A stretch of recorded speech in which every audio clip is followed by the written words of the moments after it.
नमस्कार, news point लेकर हाजिर हूं मैं राजीव। दोस्तों, मोदी सरकार के लिए आज फिर एक बड़ी मुसीबत खड़ी हो गई है। दरअसल खालिस्तानी नेता गुरपतवंत सिंह पन्नू की जान लेने की साजिश का जुर्म निखिल गुप्ता ने अमेरिकी अदालत में कबूल कर लिया है। ये निखिल गुप्ता कौन है अभी बताता हूं, आप जान चुके होंगे, लेकिन गुरपतवंत सिंह पन्नू का मामला अब फिर इस वक्त क्यों आ रहा है, ये सब कुछ इसलिए क्योंकि एप्स्टीन के बाद नई मुसीबत में कैसे घिर गई है यहाँ नरेंद्र मोदी की सरकार, वो सब कुछ यहाँ हम बताने जा रहे हैं। दरअसल अमेरिका का दावा है कि निखिल गुप्ता रॉ के पूर्व खुफिया अधिकारी विकास यादव का सहयोगी था। विकास यादव को अब तक पकड़ा नहीं गया है अमेरिका की तरफ से, लेकिन निखिल गुप्ता ने जिस तरह मर्डर फॉर हायर यानी किराए पर हत्या की साजिश और मनी लॉन्ड्रिंग की साजिश जैसे 3 गंभीर आरोपों को स्वीकार कर लिया है, उसके बाद मोदी सरकार के लिए जवाब देना मुश्किल हो सकता है, क्योंकि अब तक सरकार ने यही कहा है कि इस साजिश से उसका कोई लेना देना नहीं है। जबकि अमेरिकी पक्ष का कहना है कि कथित साजिश के समय विकास यादव कैबिनेट सचिवालय में कार्यरत थे, जिसके तहत रिसर्च एंड एनालिसिस विंग यानी रॉ काम करती है। अब देखना होगा कि मोदी सरकार इस मुद्दे पर अमेरिका के सामने अपना बचाव कर पाती है या नहीं, क्योंकि ट्रेड डील में तो उसने जिस तरह सरेंडर किया है उसकी पोल राहुल गांधी पहले ही खोल चुके हैं। वहीं आज एक वीडियो के जरिए राहुल गांधी ने समझाया है कि कैसे भारत के किसान और टेक्सटाइल कारोबारी दोनों इस डील का नुकसान भुगतेंगे। आइए जरा सुन लीजिए यहां राहुल गांधी को। नमस्कार। हिंदुस्तान का टेक्सटाइल सेक्टर 5 करोड़ परिवारों को रोजगार देता है। नरेंद्र मोदी जी की जो यूएस डील है वो हिंदुस्तान के टेक्सटाइल सेक्टर को खत्म कर देगा, नष्ट कर देगा। ये बात नरेंद्र मोदी जानते हैं, वो पूरा हिंदुस्तान जानता है। मैंने पार्लियामेंट हाउस में समझाया कि बांग्लादेश को फ्री पास 0% टैक्स और हिंदुस्तान को 18% टैक्स। इसका नतीजा होगा कि बांग्लादेश की टेक्सटाइल इंडस्ट्री हिंदुस्तान की टेक्सटाइल इंडस्ट्री को खत्म कर देगी। Now what have you done? You have the United States has reduced Bangladesh's tariff to 0. And our tariff is 18%. What do you expect our textile people to do? Their competitor is Bangladesh. If Bangladesh imports US cotton, they have 0% duty. Finished. Textile industry gone. Narendra Modi ji के एक मंत्री ने बोला कि अगर हम भी US cotton import करेंगे तो हमें भी वो फायदा मिलेगा।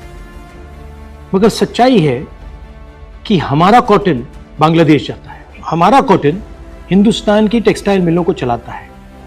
तो अगर हमने बांग्लादेश का रास्ता चुना तो हमारी पूरे के पूरे कपास के किसान और कॉटन की इंडस्ट्री खत्म हो जाएगी, और अगर हमने नहीं चुना तो हमारी टेक्सटाइल की इंडस्ट्री खत्म हो जाएगी। ये सच्चाई है।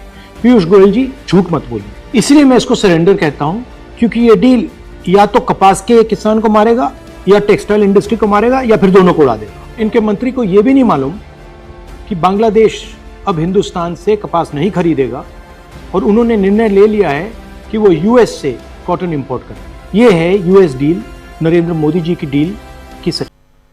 तो इस वीडियो में राहुल गांधी ने एक बार फिर बीजेपी नेताओं को मजबूर कर दिया है कि वो मोदी सरकार को बचाने के लिए राहुल गांधी पर बेतुके हमले न करें। पीयूष गोयल ने मुंबई में कहा है कि मुझे समझ नहीं आता कि राहुल जैसे नाकाबिल व्यक्ति को कांग्रेस ने नेता प्रतिपक्ष कैसे बनने दिया। इस बयान में ही बीजेपी का डर नजर आता है दोस्तों कि राहुल गांधी जब तक नेता प्रतिपक्ष बने रहेंगे, मोदी सरकार के खिलाफ विपक्ष मजबूती से खड़ा रहेगा। दरअसल लगातार 2 कार्यकालों में मोदी सरकार ने अपनी मनमानी खूब कर ली और नोटबंदी से लेकर जीएसटी तक और पुलवामा जैसे बड़े आतंकी हमले पर भी जवाबदेही से बच गई। मगर राहुल गांधी ने सवाल उठाना तब भी नहीं छोड़ा था और आज भी नहीं छोड़ा है। आज पुलवामा हमले को पूरे 7 साल बीत चुके हैं। जी हां, 7 साल, पूरे 7 साल बीत चुके हैं आज पुलवामा हमले के। 2019 याद कीजिए, 2019 यही 14 फरवरी। लेकिन इस बात का, और उस वक्त नरेंद्र मोदी क्या कर रहे थे याद है, शूटिंग कर रहे थे। लेकिन इस बात का जवाब नहीं मिला है कि आखिर कश्मीर जैसे संवेदनशील इलाके में सैनिकों को सड़क मार्ग से क्यों भेजा जा रहा था और उसी रास्ते पर कई किलो विस्फोटक से भरी कार कैसे पहुंच गई। इस बारे में दिवंगत सत्यपाल मलिक, जिन्होंने हमारे साथी प्रशांत टंडन जी के साथ कई बार इंटरव्यू में अपनी बातें कही हैं, उन्होंने कई बार मोदी सरकार पर हमला बोला था। और उस वक्त चूंकि उस समय वो जम्मू कश्मीर के राज्यपाल थे, अविभाजित जम्मू कश्मीर एक राज्य के तौर पर 370 नहीं हटा था वो जम्मू कश्मीर, और राज्यपाल सत्यपाल मलिक थे। उन्होंने बहुत सारे खुलासे, पहली बार अगर पब्लिक डोमेन में सत्यपाल मलिक ने खुलासा किया था तो इसी चैनल पर किया था। इसके बाद तमाम चैनलों ने अपना अलग अलग ढंग से उनसे इंटरव्यू किए, लेकिन पहला इंटरव्यू यही था अपने यहाँ जो प्रशांत जी के साथ उन्होंने दिया था, जिसमें इस पूरे हमले की गाथा उन्होंने खोल कर रख दी थी। इस बारे में दिवंगत सत्यपाल मलिक ने कई बार मोदी सरकार पर हमला बोला था, और आज कांग्रेस ने उन्हीं से बातचीत का एक वीडियो भी सुबह ही ट्वीट किया है। राहुल गांधी ने भी बाद में उनका इंटरव्यू किया था, और उस इंटरव्यू का वीडियो आज कांग्रेस ने ट्वीट किया है। जाहिर है कांग्रेस देश की सुरक्षा से जुड़े गंभीर सवाल को अनसुलझा नहीं छोड़ना चाहती, लेकिन मोदी अब भी लफाजी में इसे उलझाए हुए हैं। आज ही असम में नरेंद्र मोदी ने इस बारे में कहा है कि आज का भारत न सिर्फ अपनी सीमाओं को सशक्त कर रहा है, बल्कि देश के दुश्मनों को उनके घर में घुसकर जवाब भी देता है। आज पुलवामा हमले की बरसी है। मैं इस हमले में जान गंवाने वाले मां भारती के वीर सपूतों को नमन करता हूं। इस आतंकी हमले के बाद भारत ने जिस तरह आतंकियों को सजा दी वो पूरी दुनिया ने देखा है, और कुछ लोग तो आज भी कांप रहे हैं। अभी आपने भारत की शक्ति ऑपरेशन सिंदूर में भी देखी है।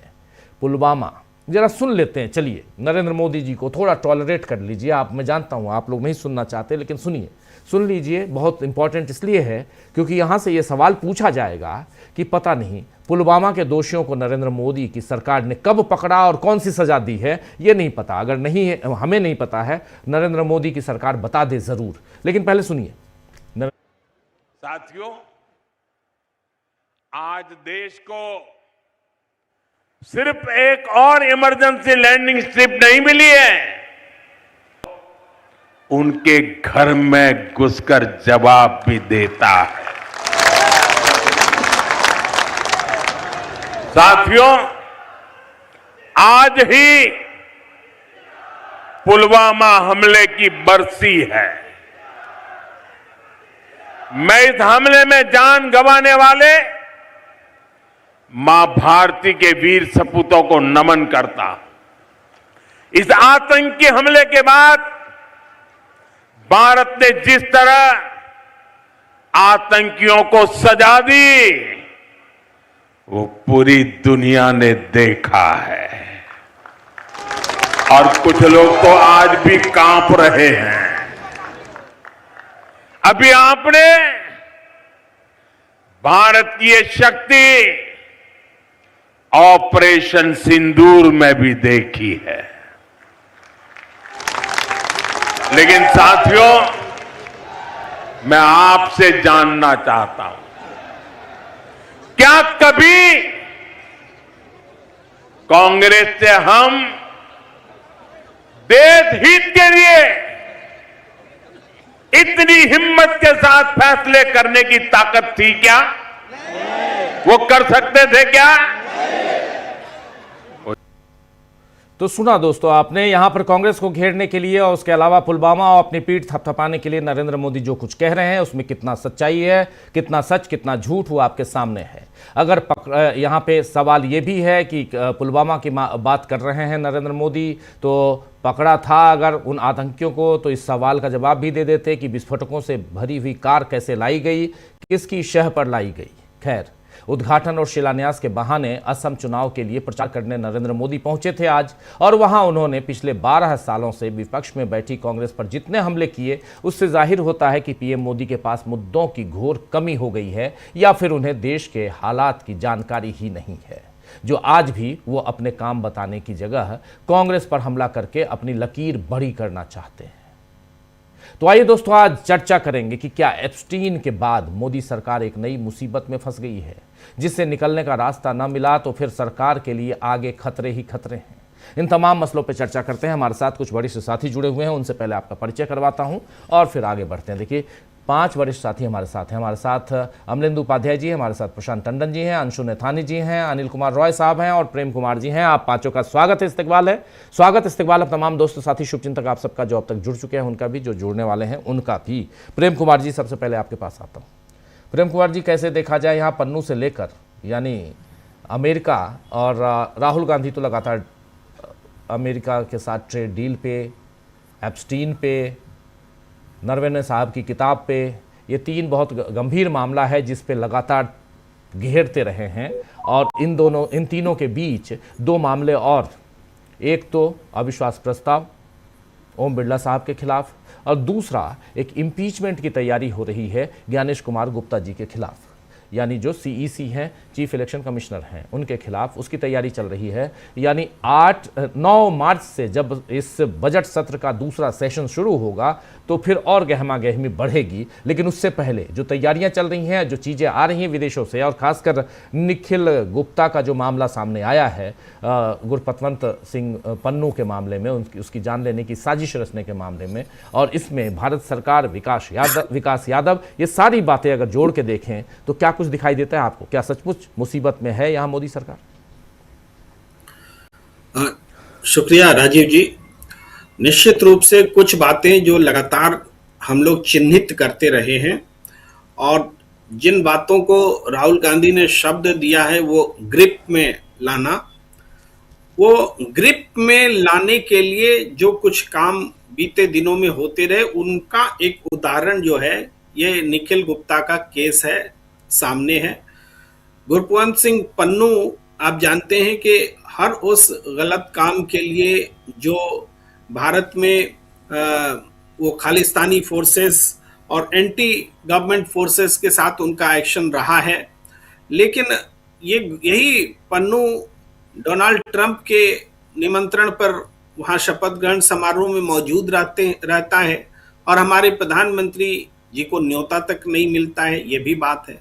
और अब जब पन्नू की हत्या की साजिश का आरोप भारत सरकार पर तब लग रहा था और आज एक केस प्रमाणित हुआ है जिसमें कि वो रॉ का अधिकारी बताया जाता रहा है, वो जिसको सजा हो, जिसने अपना गुनाह कबूल कर लिया, निखिल गुप्ता ने। और बल्कि निखिल गुप्ता नहीं, उसको सहयोग करने वाला जो अधिकारी था विकास यादव, वो रॉ का अधिकारी था। निखिल गुप्ता तो एक हायर किया था, सुपारी देना जिसको कहते हैं, सुपारी दिया जी, सुपारी जिसको मिली थी वो था। तो फिर भी एक चेन जो है वो एस्टैब्लिश होता है इस कबूलनामे से। और जो आरोप इससे क्या है कि पूरी सरकार, पूरा देश शर्मसार होता है कि आप किसी एक आतंकवाद से लड़ने का आपके पास क्या कोई तरीका नहीं रह गया कि आप पन्नू की सुपारी देंगे, आधिकारिक रूप से देंगे।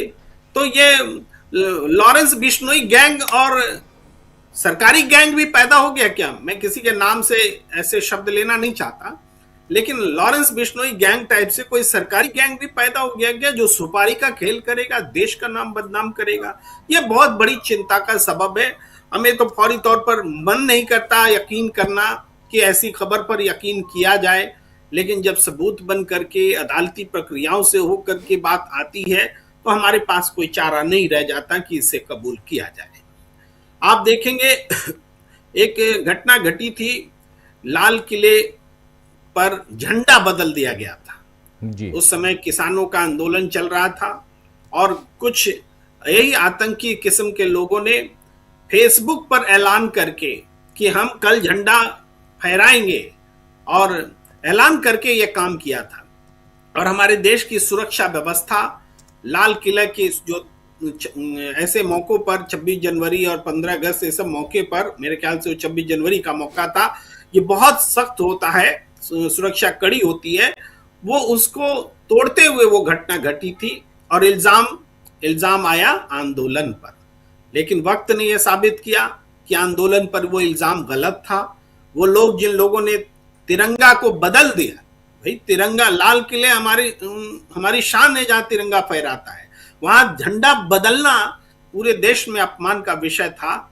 लेकिन तब भी गोदी मीडिया ने उसको खालिस्तानियों, ये आंदोलनकारियों के मत्थे मढ़ दिया और खालिस्तानियों से कथित साठगांठ की बात पर स्टोरीज करते रहे।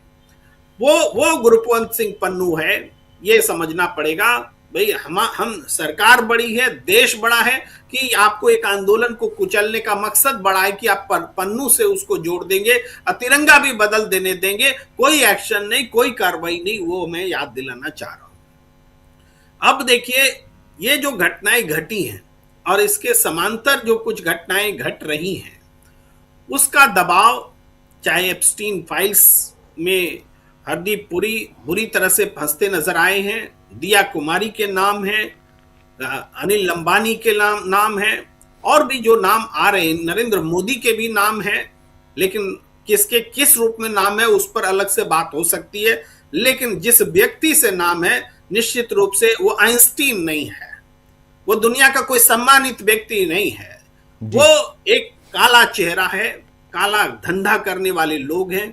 भाई, हमारे यहाँ कहा भी जाता है कि संगत से भी आप पहचान लेते हैं कि लड़का या व्यक्ति कैसा होगा। लड़के हमारे बिगड़ते हैं, तुम क्या बोलते हैं, उसकी संगत देखिए, और संगत से हम समझ जाते हैं कि वो जुआरी है कि खिलाड़ी है कि से हम समझ जाते हैं। और वो संगत आज सबके सामने है कि इस देश की सरकार का नेतृत्व करने वाले लोग, उनकी संगत क्या है।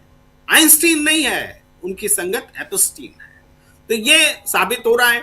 अब इस बीच में जो इस देश में लोकतंत्र को कुचलने के लिए और सत्ता पर कब्जा करने के लिए, चुनाव का मतलब खत्म करने के लिए जो जो हथकंडे अपनाए जाते रहे हैं, चाहे मीडिया के प्रभाव को खत्म कर देना, मीडिया को ही पक्षपातपूर्ण बना देना कि उस पर कोई विश्वास ही न करे, सीबीआई, ईडी, आईटी की विश्वसनीयता को ही खत्म कर देना, ये सारी चीजें हुई हैं। अब इसके बीच में अगर अविश्वास प्रस्ताव ज्ञानेश कुमार के खिलाफ लाने की तैयारी है, तो इससे पूरा सिस्टम एक्सपोज होगा। अगर स्पीकर के खिलाफ विशेषाधिकार हनन, मेरे ख्याल से अविश्वास प्रस्ताव ही है जो लाने की तैयारी है, वो जो है उससे भी स्पीकर का जो भेदभावपूर्ण रवैया रहा है वो एक बार फिर चर्चा में आएगा, सरकार के हथकंडे सामने आएंगे। तो इन चीजों से बचने के लिए क्या किया जाए? प्रतिपक्ष के नेता को इस तरह से ग्रिल कर दो, उसकी सदस्यता आजीवन खत्म करने का ऐलान कर दो कि हम आजीवन खत्म करने की कोशिश कर रहे हैं। जबकि अभी टंडन जी से बात हो रही थी तो कह रहे थे कि ऐसा तो कोई प्रावधान ही नहीं है संसद में कि किसी की आजीवन सदस्यता ली जा सकती है। भाई, जनता 5 साल के लिए चुनती है, तो आप आजीवन कैसे आप किसी को सदस्यता से बाहर कर सकते हैं? बहुत सारे ग्राउंड्स हैं, लिखित हैं, उसको बताने की जरूरत नहीं है। लेकिन किसी को 2 साल, और अगर 2 साल की सजा हो गई तो अगला और 6 साल, इससे ज्यादा की सजा सांसद को नहीं मिलती है। लेकिन राहुल गांधी, जिनका भी कोई अपराध प्रमाणित नहीं हुआ है, उनके बारे में सरकार ने ऐलान कर दिया है कि इनकी संसद की सदस्यता स्थायी रूप से खत्म कर दी जाएगी और चुनाव लड़ने के लिए भी इनको अयोग्य नहीं छोड़ा जाएगा। ऐसा हम प्रस्ताव लेकर आ रहे हैं। केंद्रीय संसदीय मंत्री किरण रिजिजू के कहने का मतलब कम से कम यही है। तो ये क्या है? ये भी एक डराने की कार्रवाई है कि वो सारी चीजें न हो जिसके बरक्स सरकार एक्सपोज होती है, उसके कारनामे एक्सपोज होते हैं, उसका जो गठजोड़ है कैपिटलिज्म के साथ में, कैपिटलिस्ट के साथ में, वो सामने आता है। उसका जो गठजोड़ है काली दुनिया के साथ में, एप्स्टीन वर्ल्ड के साथ में, वो सामने आता है। उससे सरकार डरी हुई है और यही डर राहुल गांधी को डराने का एक उपक्रम बना हुआ दिखता है। जी प्रशांत जी, आपको क्या दिखता है? यहाँ पे 3-4 मुद्दे और लगातार गरमा रहे हैं ये मुद्दे। इन सब के बीच राहुल गांधी अपनी जगह पे हैं, लेकिन बहुत कुछ क्या आपको दिखता है कि आने वाला जो अगला सत्र है, इस सत्र का अगला पार्ट, सेकंड पार्ट, वो बहुत ज़्यादा हंगामेदार रहेगा? लेकिन उससे पहले ये जो मुद्दे हैं ये और गरमाएंगे, जिसमें एप्स्टीन भी है, ट्रेड डील भी है और अब पन्नू भी है। प्रशांत जी। और ये अभी निखिल गुप्ता का मामला है, ये दोनों मामले अमेरिका के साथ संबंधों को एक नए तरीके से एक दबाव का मौका, अमेरिका को दबाव डालने का मौका मिल गया है, एप्स्टीन में भी। और अब जो निखिल गुप्ता का मामला है, निखिल गुप्ता का मामला जो उन्होंने जुर्म इकबाल किया है, जिनको स्वीकार किया है अमेरिका की अदालत में, उसके तार जुड़ते हैं स्टेट से, और वो स्टेट का जो इस्तेमाल है वो अपने पॉलिटिकल ओपोनेंट्स को एलिमिनेट करने के लिए आता है। ये भारत में कभी ऐसे आरोप भारत सरकार के ऊपर नहीं लगे। अब जो अमेरिका और कनाडा और तमाम मित्र देशों का एक इंटेलिजेंस नेटवर्क है I5, वो I5 में भी इसको उजागर हुआ था। तो ये मामला केवल पन्नू तक का नहीं है, ये मामला निर्झर के, कनाडा में निर्झर की हत्या का भी है। और भारत और कनाडा में इस बात को लेकर बातचीत भी हुई है कनाडा के प्राइम मिनिस्टर के साथ कि इसका कोई एक फ्रेमवर्क बने। तो ये दोनों बातें ऐसी हैं कि भारत की अंतर्राष्ट्रीय छवि जो है, भारत के डेमोक्रेटिक स्टेट की जो छवि है वो धूमिल होती है। और ये लगातार जो है, चाहे वो प्रेस फ्रीडम की बात हो या पत्रकारों को जेलों में डाला जा रहा है। कभी सुना है आपने कि किसी डेमोक्रेटिक कंट्री में, किसी लोकतांत्रिक देश में, इंग्लैंड में, ऑस्ट्रेलिया में, अमेरिका में, यूरोप के किसी देश में, कि नेता प्रतिपक्ष के ऊपर जीवन भर चुनाव न लड़ने का प्रस्ताव लाया जाए वहां की पार्लियामेंट में? ये तो केवल और केवल बनाना रिपब्लिक में होता है जी। भारत में तो ऐसा कभी हुआ नहीं, और ना ऐसा कोई कानून है। अभी प्रेम कुमार जी से बात हो रही थी, ऐसा कोई कानून भी नहीं है। लेकिन आप देखिए, किरण रिजिजू जी ओम बिरला से मिले हैं और उन्होंने ये निशिकांत दुबे का जो प्रस्ताव है उसको आगे बढ़ाने की बात की है। ओम बिरला जी के ऊपर खुद अविश्वास का प्रस्ताव है, वो इसमें कैसे फैसला करेंगे नैतिक रूप से, ये भी एक सवाल है। लेकिन ये केवल वो कामयाब होगा, प्रस्ताव नहीं कामयाब होगा। ये माइंडसेट बता रहा है कि आप नेता प्रतिपक्ष को जीवन भर चुनाव न लड़ने के लिए अयोग्य करने का प्रस्ताव लेकर आ रहे हैं, जिसका भारत के संविधान में, कानून में कोई स्थान नहीं है। ऐसा कुछ है ही नहीं। तो ये इंटायर पॉलिटिकल साइंस की जो डिग्री है, ये तमाम सारे जो इस तरीके काम करा रही, इससे भारत की छवि खराब होती है। और ये माइंडसेट दिखाता है नरेंद्र मोदी जी का कि आप एक लोकतांत्रिक और संवैधानिक लोकतंत्र के खिलाफ हैं आप। और इसीलिए बार बार आरोप लगता है कि इनके रिजीम में संविधान को खतरा है। इस तरीके का प्रस्ताव लाने का भारत के संविधान में कोई प्रावधान नहीं है। इसका मतलब है कि आप संविधान के आगे जाके ये काम कर रहे हैं। भारत के संविधान में आपकी कोई आस्था नहीं है। आप अपने पॉलिटिकल स्कोर सेटल करने के लिए किसी भी हद तक जा सकते हैं।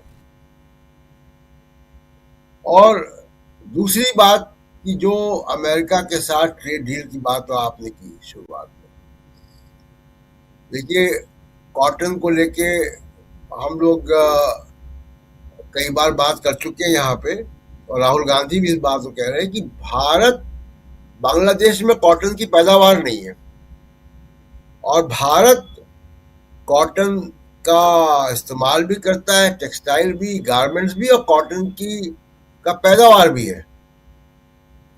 अब वो बांग्लादेश को अगर 0% टैरिफ पे मिलेगा तो जो भारतीय किसानों का जो बाजार है निश्चित तौर पर प्रभावित होगा।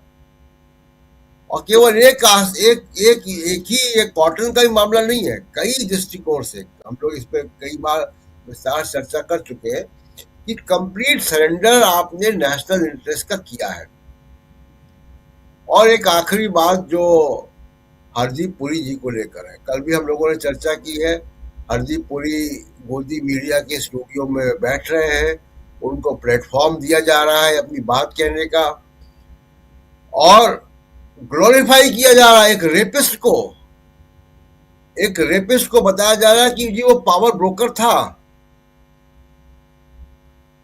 इसी गोदी मीडिया में जो मोदी का समर्थक एक मीडिया है जो दिन रात हिंदू मुसलमान करता, वो यहां तक चला गया कि एक रेपिस्ट को, बच्चों के रेपिस्ट और हत्यारे को आप और सजाए जाप्ता व्यक्ति को आप ग्लोरीफाई कर रहे हैं, आप उसका महिमा मंडन कर रहे हैं कि नहीं वो रेपिस्ट तो था लेकिन वो पावर ब्रोकर भी था, तो उससे जो मुलाकातें हो रही थी वो पावर ब्रोकर उसके रोल के तहत हो रही थी।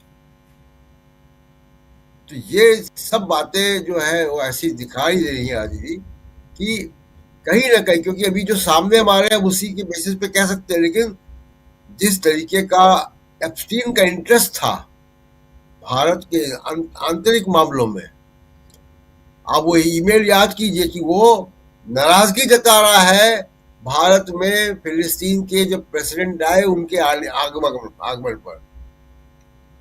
उसकी मेल्स के एक्सचेंज के बाद प्रधानमंत्री नरेंद्र मोदी का इजराइल में दौरा होता है। ये बहुत गहरे जांच के विषय है कि क्या एप्स्टीन के साथ हरदीप पुरी का जो तालमेल था वो भारत के राष्ट्रीय हितों के साथ भी उसमें कोई कुछ एंगल था, कहां तक बातें थी, केवल क्या एप्स्टीन की सहयोगी को वीजा दिलाने तक सीमित था या उसके आगे भी था। इसलिए कल हम लोगों ने चर्चा यहाँ की थी कि इसकी जेपीसी डिमांड होनी चाहिए, जेपीसी की जांच होनी चाहिए। कुल मिलाकर ये कि देखिए भारत की जो लोकतांत्रिक छवि है उसको नुकसान नरेंद्र मोदी जी ने किया है, और राहुल गांधी के ऊपर जो अगर आप लाइफ लॉन्ग बैन करने की बात कर रहे हैं, और बात राहुल गांधी की नहीं है, नेता प्रतिपक्ष के ऊपर, इसका मतलब है कि आपकी आस्था भारत के संविधान में, भारत की लोकतांत्रिक परंपराओं में नहीं है। आप राजनीतिक प्रतिद्वंदी का पॉलिटिकल करियर खत्म करना चाहते हैं। यही जो बांग्लादेश में हो रहा था, यही जो दूसरे ऐसे कंट्रीज में होता है जहां बार बार तख्ता पलट होते हैं। तो ये मानसिकता, जो तख्ता पलट वाली मानसिकता लेकर नरेंद्र मोदी जी यहाँ पे आ रहे हैं, और निश्चित तौर पे देखिए जनता समझ रही है। अभी कल तेलंगाना के रिजल्ट आए गए और उसमें बीजेपी जितनी सीटों पे थी उसकी आधी हो गई। कांग्रेस ने क्लीन स्वीप किया है वहां पे। तो कांग्रेस का क्लीन स्वीप उतनी बड़ी खबर नहीं जितना कि बीजेपी का आधा हो जाना खबर है। जी राजीव जी, आप कैसे इसको देखती हैं? पूरा प्रकरण आपने देखा, संसद का पहला जो वो है सेशन है वो बीत गया, लेकिन उसमें कुछ गंभीर मुद्दे आ गए। एप्स्टीन भी है उसमें, बहुत गंभीरता के साथ वहाँ हरदीप पुरी साहब सामने आ गए, एप्स्टीन एक्सपोज हो गए वहाँ पे, और चीन के मामले पे भी नरेंद्र मोदी की सरकार एक्सपोज हुई है, ये भी हम लोग देख रहे हैं। और इन सब के बीच अब एक नया जो किस्सा है उसमें जुड़ गया है, वो भी हम देख रहे हैं, जो निखिल गुप्ता का मामला है, यानी गुरपतवंत सिंह पन्नू की जान लेने की साजिश रचने वाले विकास यादव तो अभी खैर इधर हिंदुस्तान में है, नौकरी छोड़ दी है, इस्तीफा दे दिया है, लेकिन अमेरिका में वांटेड है। और अमेरिका में दूसरी तरफ ये निखिल गुप्ता है, उसने अपनी स्वीकार कर ली है वहाँ पर जो उसके ऊपर आरोप हैं, और इसीलिए नहीं तो 40 साल की सज़ा होती, इसलिए सज़ा अब 20 से 24 साल की होगी। सज़ा कम हो जाती है अमेरिका में जब आप सज़ा को स्वीकार कर लेते हैं, तो स्वीकार कर लिया, 24 साल मैक्सिमम सज़ा हो सकती है। लेकिन सवाल ये उठता है कि भारत सरकार की किरकिरी तो हो रही है, अगर उसको हम थोड़ी देर के लिए छोड़ भी दें, लेकिन यहाँ संसद से जो चीज़ें निकल के आई हैं, जिसमें हरदीप सिंह पुरी का मामला है, और वहाँ तो भयंकर किरकिरी हो रही है। कैसे देखती हैं आप? और इन सब के बीच राहुल गांधी अगर एक्शन लेने की बात करते हैं, और राहुल गांधी अगर बातों को सामने लाते हैं, तो राहुल गांधी को संसद से निकाल दो जी। निशिकांत दुबे साहब आ गए हैं सामने। अंशु जी, मैं कहूंगी कि जो इस बार पार्लियामेंट का सेशन रहा है उसमें एक तरीके से पूरा चूहा बिल्ली का खेल देखा गया है।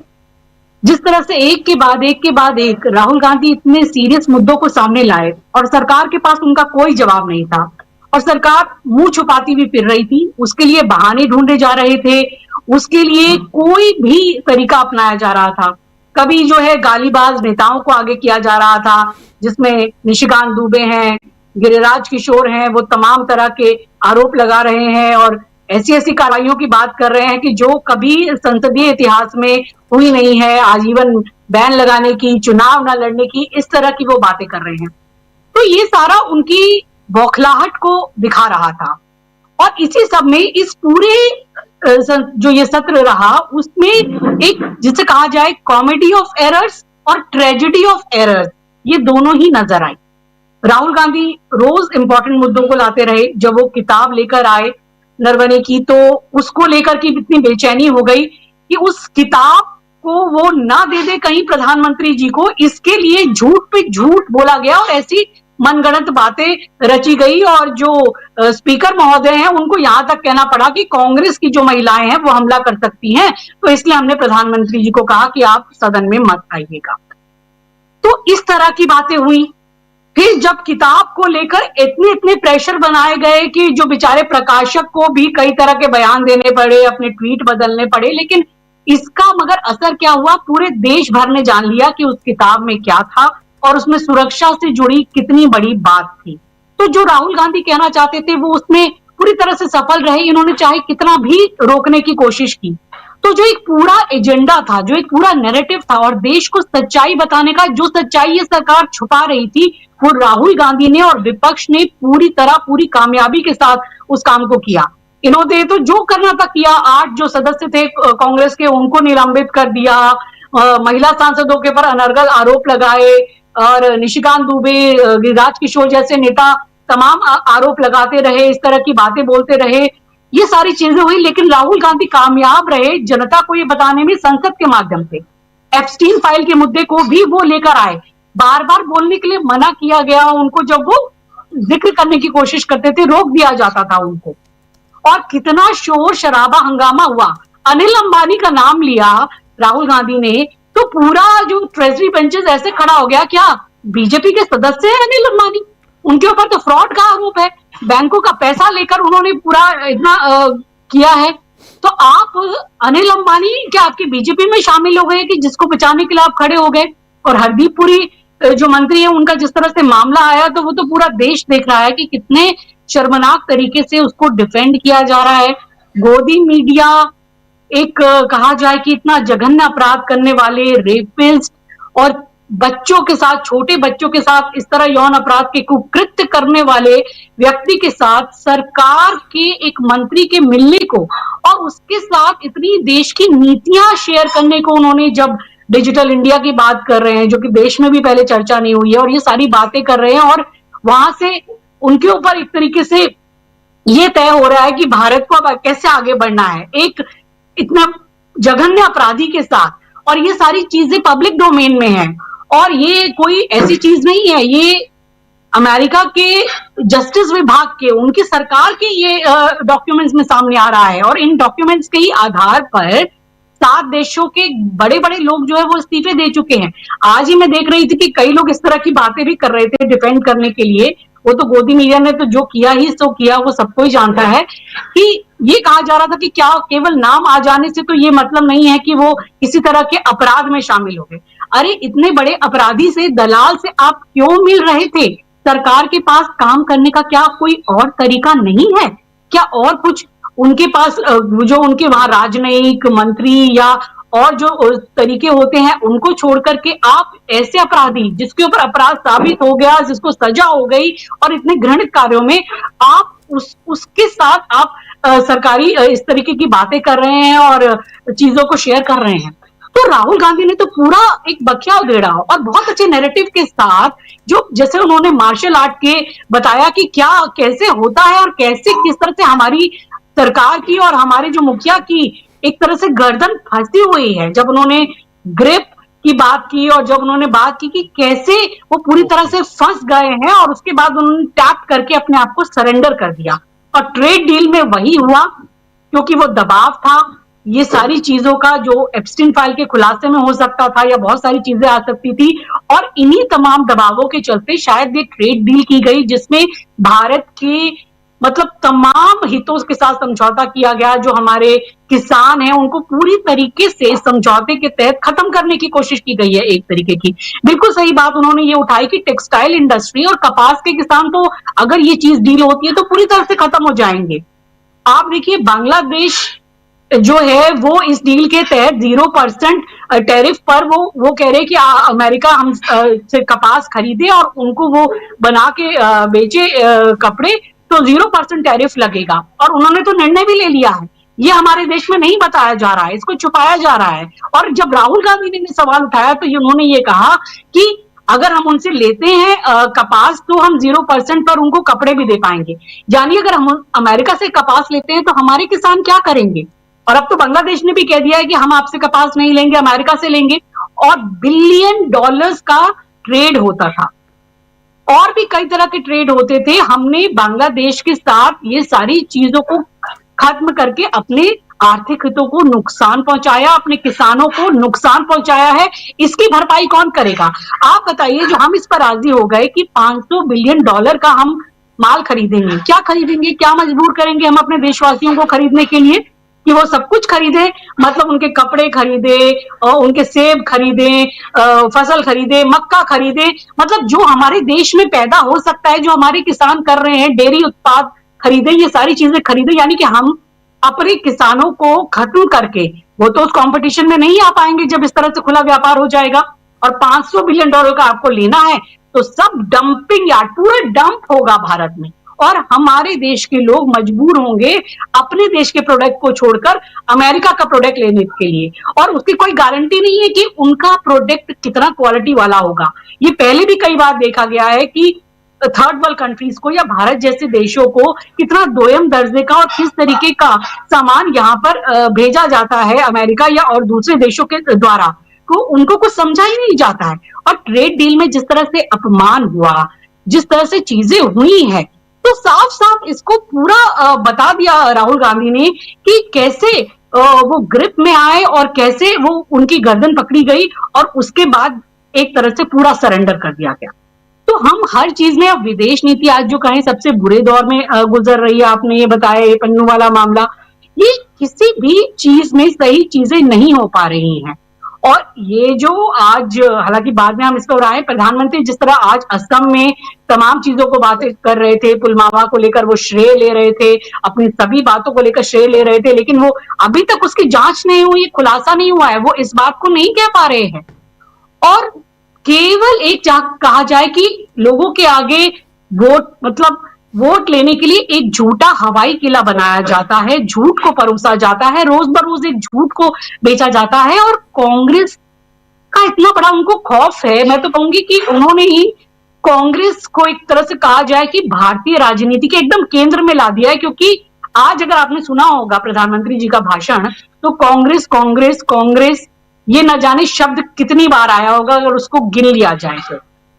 उन्होंने कहा कि कांग्रेस के जमाने में यहाँ 3 पुल नहीं बने, हमने यहाँ पर इतने साल में 5 पुल बना दिए। अरे काम करना सरकारों का ये तो दायित्व है। और उस समय फंडामेंटल जब यहाँ पर शासन था, कांग्रेस की भी सरकारों का, क्या उन्होंने काम नहीं किया?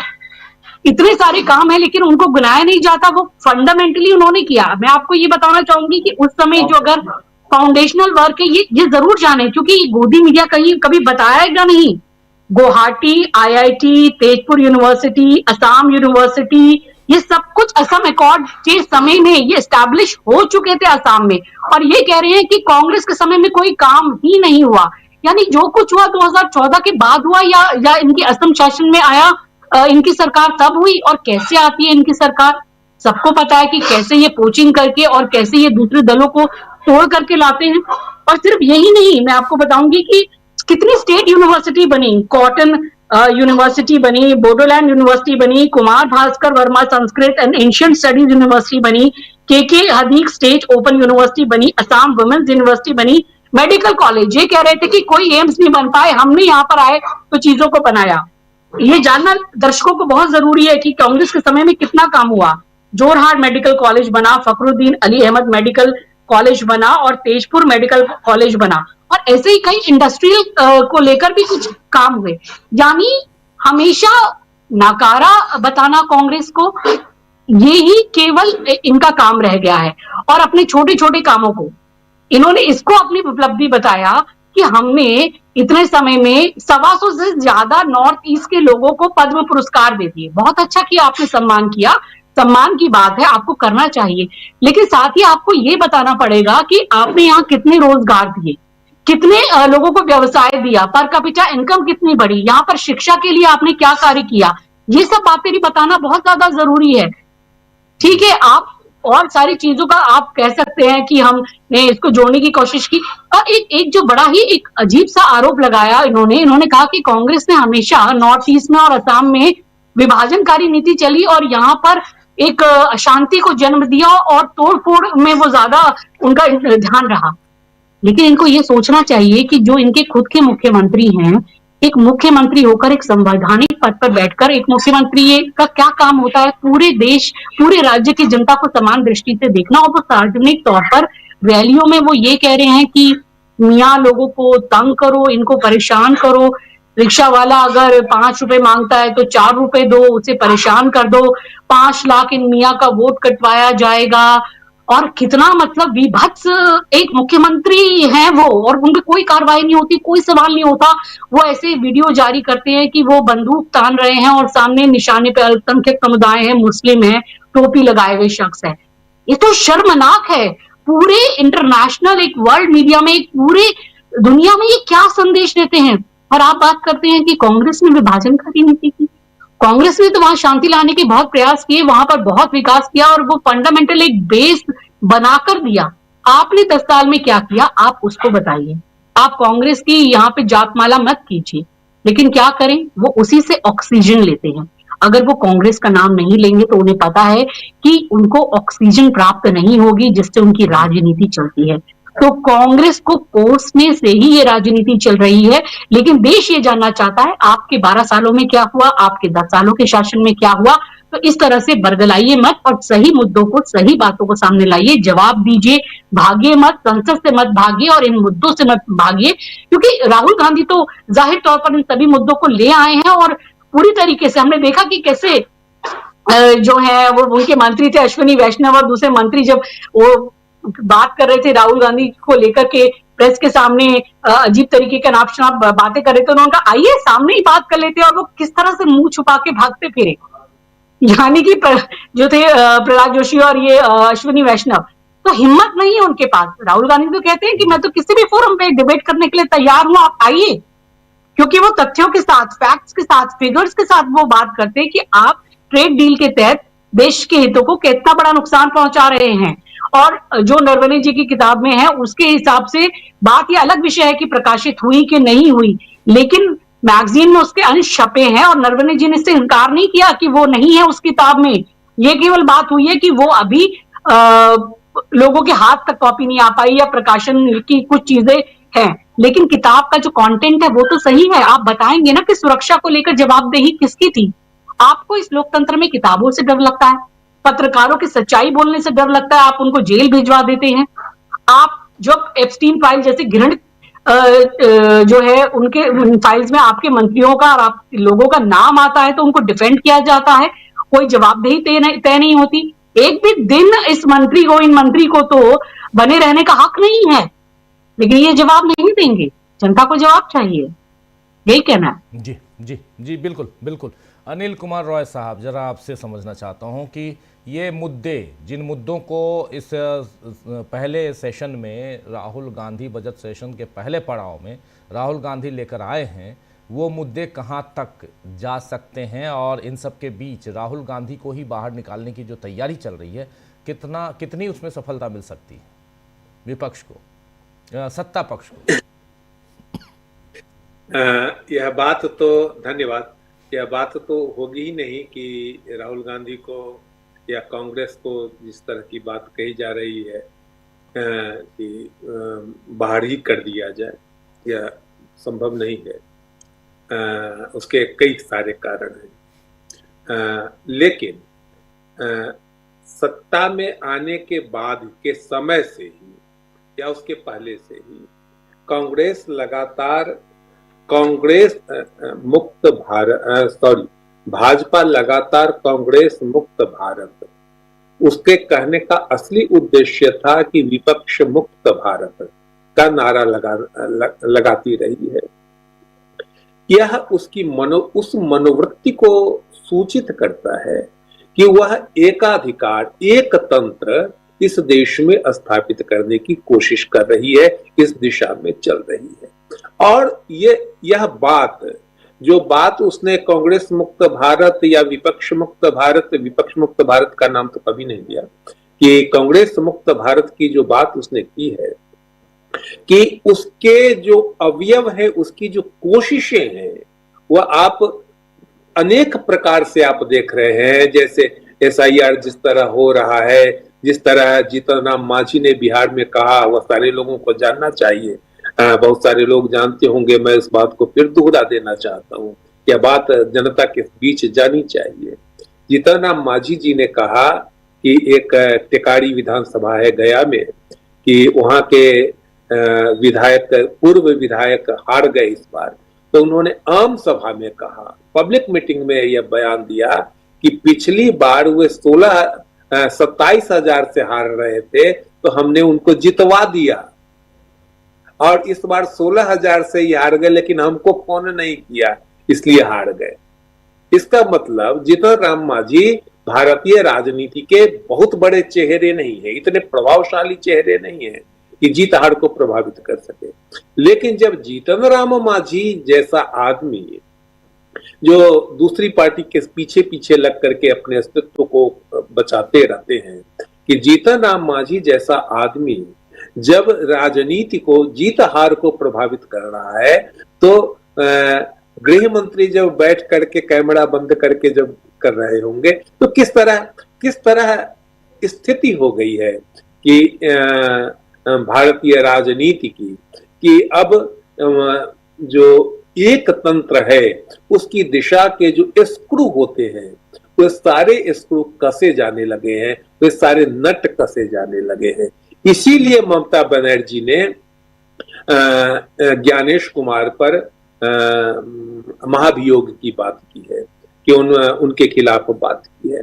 तो जनता को यह सब समझना चाहिए, कि लोगों के पास यह बात जानी चाहिए कि किस तरह हमारा लोकतंत्र किस दिशा में चल रहा है। दूसरी बात कि लगातार हाल के दिनों का मतलब यह है कि संसद सत्र के दिनों में, इसके पहले की भी ढेर सारी घटनाएं हैं, कि लगातार कि ट्रेड डील का मामला, एपस्टीन का फाइल का मामला, पन्नू का मामला वगैरह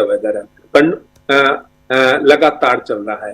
ये सारे मामले इस दिशा में सूचित कर रहे हैं, इस दिशा में इंगित कर रहे हैं कि यह सरकार लगातार असफल हो रही है, लगातार भ्रष्टाचार में डूबी हुई है, लगातार इसके पांव गंदे हो रहे हैं।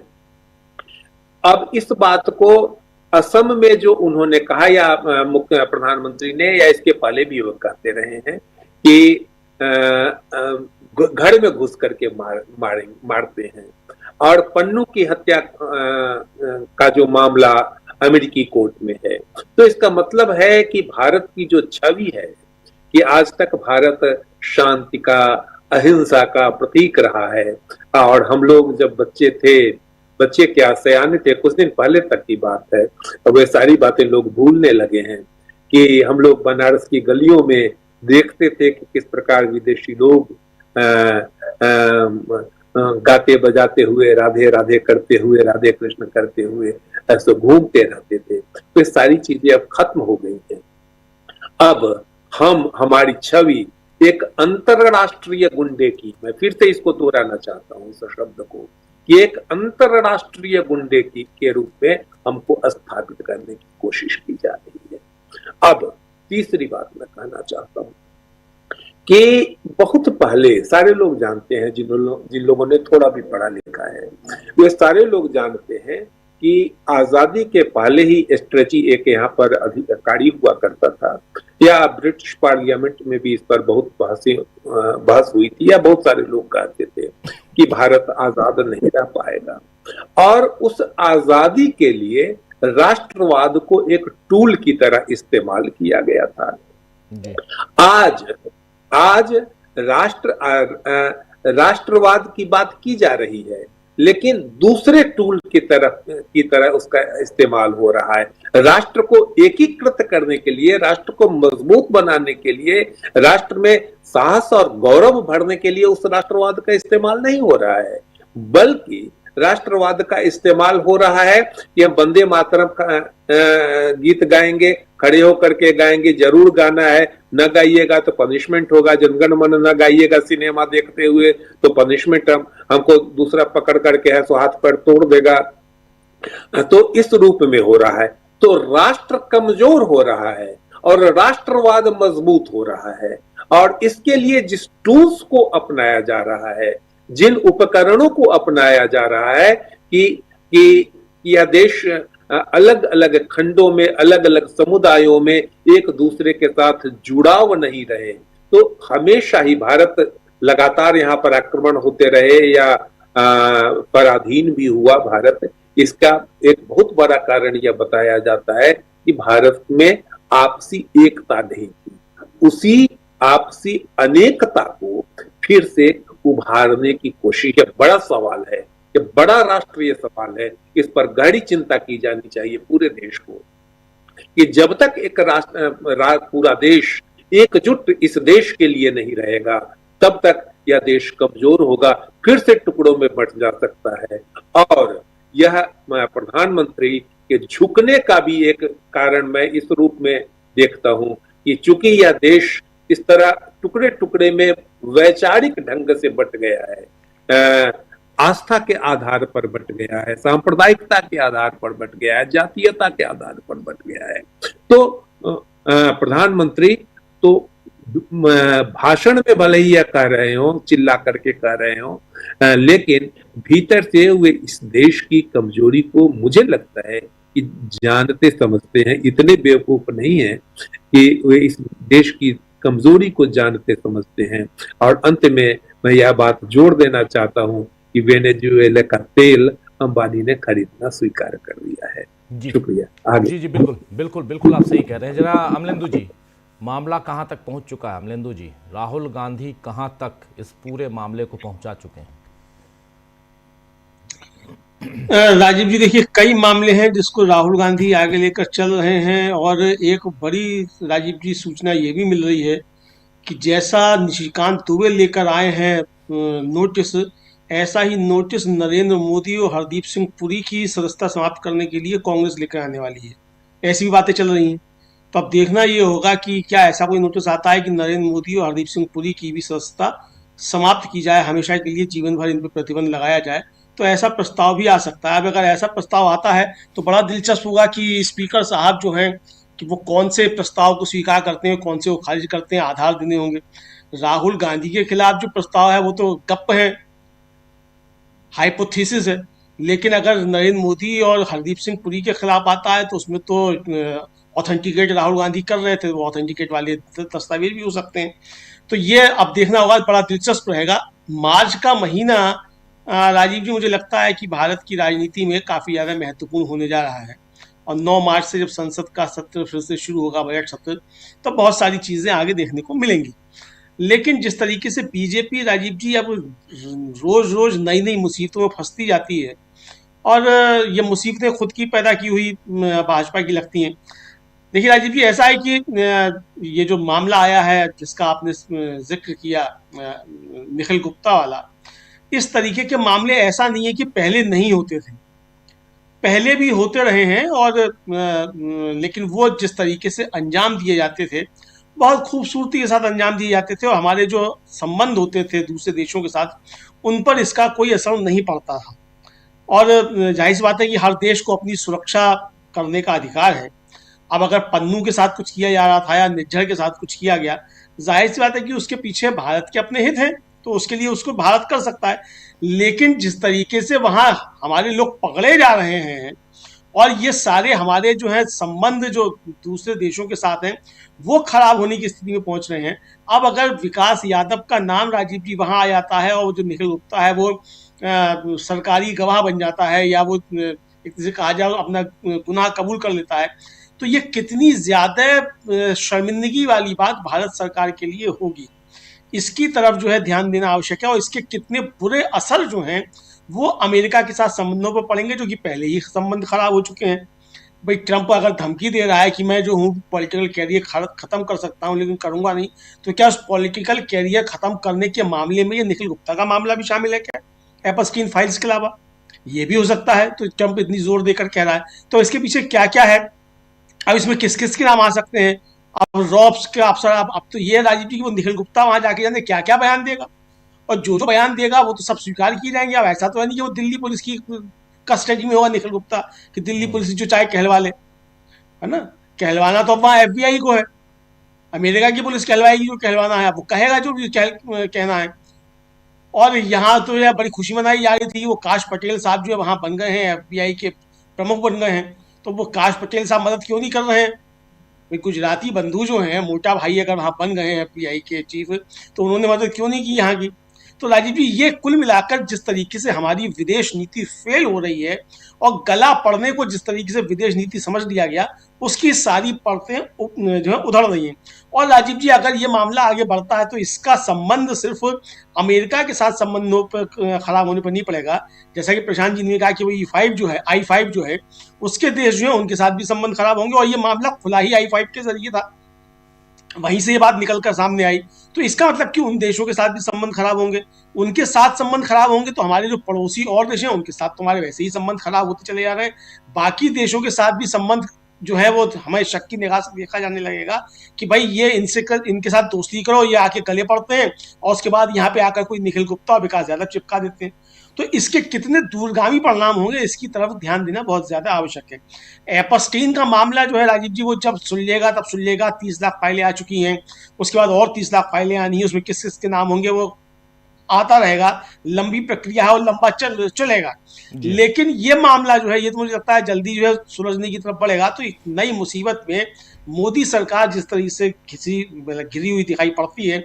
अब मोदी जी तो ठीक है, अपना जब चाहे झोला लेकर निकल सकते हैं, लेकिन भारत का काहे नुकसान कराते हैं? भाई आपको जो करना करो, आप प्रधानमंत्री की हैसियत से मत करो, आपको जो भी अपने संबंध निभाने हैं, किसी दोस्त का फायदा करना है करो, लेकिन भारत का नुकसान क्यों करते हैं? तो ये राजीव जी बड़े सवाल हैं। मुझे लगता है कि जो मैंने कहा कि सूचनाएं जो मिल रही हैं, मोदी जी के खिलाफ भी इसी तरीके का प्रस्ताव और हरदीप सिंह पुरी के खिलाफ भी प्रस्ताव आ सकता है। तब देखा जाएगा ये कितना दिलचस्प जो है संसद का नजारा होगा। जी प्रेम कुमार जी, क्या लगता है आपको जो बड़ी खबर बता रहे हैं यहाँ अमलिंदु जी, ऐसा हो सकता है क्या प्रधानमंत्री के खिलाफ सब्सटेंटिव मोशन? प्रशांत जी, अगर आपको पता हो, आप प्रेम कुमार जी को कोई भी बोलिए। प्रेम कुमार जी, देखिए, जो सब्सटेंटिव मोशन लाने की कोशिश सरकार की ओर से हो रही है, ये कोशिश किसी और सदस्य के खिलाफ भी हो सकती है, तो उसमें प्रधानमंत्री भी हो सकते हैं, कोई और भी हो सकते हैं, लेकिन वो संसद के सदस्य के खिलाफ ये होता है, नियम है। लेकिन कोई ऐसी बात कि हमेशा के लिए सदस्यता खत्म कर देंगे, इस तरह की बात तो नहीं हो सकती। और जो जिस सर्कमस्टांसेस में ये बात लाई जा रही थी, जब राहुल गांधी बोलना चाह रहे थे, कुछ मुद्दा उठाना चाह रहे थे, राष्ट्रपति का अभिभाषण पर चर्चा हो रही थी, बजट पर चर्चा हो रही थी, तो उस समय तुरंत तो ये मुमकिन नहीं था, लेकिन ये चर्चा करके, ऐसी योजना बता करके वास्तव में एक रणनीति अपनाई गई कि कैसे अपोजिशन को दबाया जाए, उनको डराया जाए। जी। आने वाले समय में देखिए, एप्स्टीन फाइल से जो चीजें सामने आ रही हैं और लग रहा है कि और भी कुछ खतरनाक बातें सामने आएंगी, ये तो देखना बाकी है। मगर जनता की प्रतिक्रिया बहुत महत्वपूर्ण है। देखिए, मैं आपको याद दिलाता हूं कि मणिपुर की जब घटना घट रही थी, नियमित रूप से घटनाएं घट रही थी, हिंसा की खबरें मीडिया ने लगभग दिखाना बंद कर दिया था, नहीं दिखा रही थी, और अखबारों में कुछ नॉर्थ ईस्ट के अखबार छाप रहे थे या अंग्रेजी के अखबार थोड़ी बहुत खबर छाप रहे थे। ऐसे में बस एक विजुअल सामने आया और किसी एनजीओ के थ्रू वो विजुअल सामने आया था, महिला का नग्न परेड जो वहाँ वैसी भीड़ कर रही थी, इसमें महिलाएं ही थी, और पुरुष भी थे लेकिन महिला ज्यादा थी।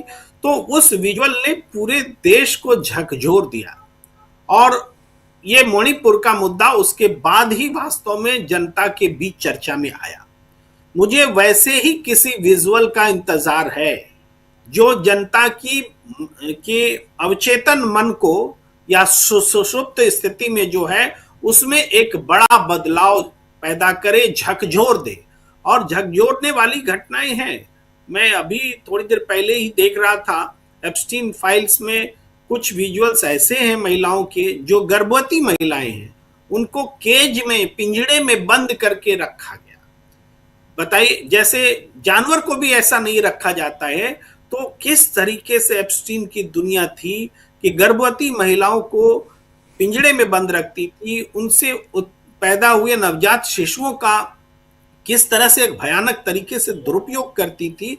वो सब बातें जब सामने आएगी और किसी का कोई ऐसा विजुअल आ जाए भारतीय जनमानस को झकझोरने वाला, तो हमें तो लगता है वैसे ही केसेस में कोई बड़ा फैसला संसद लेगी, क्योंकि मान्य परंपरा तो इस रूप में नहीं है कि सामान्य सदस्य के खिलाफ कुछ बड़ा हो। लेकिन हमारे देश की अदालतें हैं, हमारे देश में दूसरी व्यवस्थाएं हैं जो इस मामले को लेती, लेकिन जनता मुद्दा बनाती है, जनता कंपेल करती है संवैधानिक संस्थाओं को कि वो आगे आए। तो ये चीजें हैं और सबको लग रहा है कि कुछ ना कुछ होगा, छिपी हुई चीजें हैं, वो सारी चीजें सामने आ रही और इसी का डर है, वरना डर ही नहीं होता। अगर इन लोगों ने कोई खुराफात नहीं किया होता, इनका कोई काला कारनामा नहीं होता, तो इतना डर भी नहीं होता। इसी से ये पता चलता है कि इन्होंने कांड किए हैं और उसके सबूत आने बाकी हैं। जी, इस मसले पर तो इतना ही। जी बिल्कुल बिल्कुल बिल्कुल। जरा प्रशांत जी, आप क्या कहेंगे इस पे? क्या जो बात यहाँ, उसी बात को थोड़ा आगे बढ़ाते हैं। एक तरफ राहुल गांधी को घेरने की तैयारी, पीयूष गोयल कह रहे हैं कि ये आदतन लायर हैं, झूठे हैं। इनके कृषि मंत्री शिवराज सिंह चौहान कह रहे हैं आदतन झूठे हैं राहुल गांधी को झूठा साबित करने की कोशिश हो रही है, लेकिन उसके साथ साथ राहुल गांधी को संसद से बाहर निकालने की भी कोशिश हो रही है। सत्ता पक्ष है, इनके पास बहुमत है, और अगर बहुमत न भी रहे, वहाँ जिस ढंग से सदन के अंदर हम लोग देख रहे हैं कि अगर ध्वनि मत से पारित करना हो तो थोड़ा सा मामला कुछ और दिशा में, यानी सत्ता पक्ष की दिशा में दिखाई देता है। ऐसे में यहाँ राहुल गांधी कितने सेफ नज़र आते हैं और विपक्ष क्या करता हुआ आने वाले समय में दिखेगा? देखिए, सरकार की स्थिति बड़ी खराब है और जो खासकर अमेरिका के साथ डील में, अभी पिछले दिनों आपने देखा कि जयशंकर कह रहे हैं वॉशिंगटन में खड़े होके कि पीयूष गोयल बात कर रहे थे, पीयूष गोयल कहते हैं जयशंकर बताएंगे, ऑयल के बारे में मैं नहीं जानता हूं, ऑयल के बारे में जयशंकर बताएंगे। प्रधानमंत्री मोदी जो कि एक शौचालय और सड़क का भी जो उद्घाटन का मौका जो है वो किसी मंत्री को या किसी विधायक तक को नहीं देते,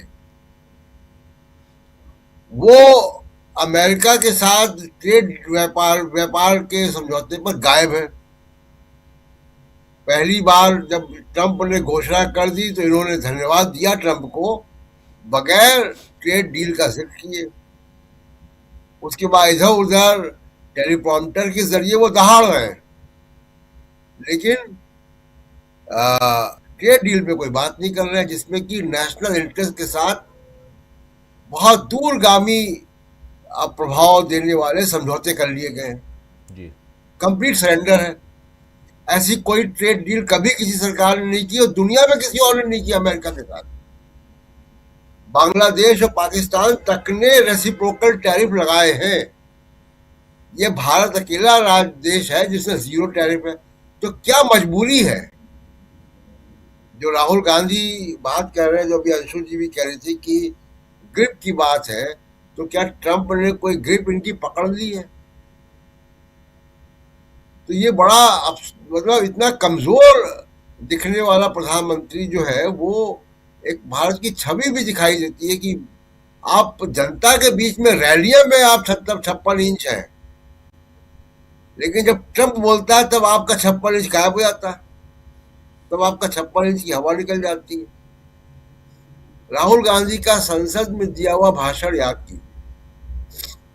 वो भाषण में उन्होंने विदेश नीति को, जिसमें वो कई बार बोलते, लेकिन इस बार संसद में उन्होंने बहुत सुलझे हुए ढंग से समझा दिया था कि भारत का जो रवैया है वो क्या होना चाहिए।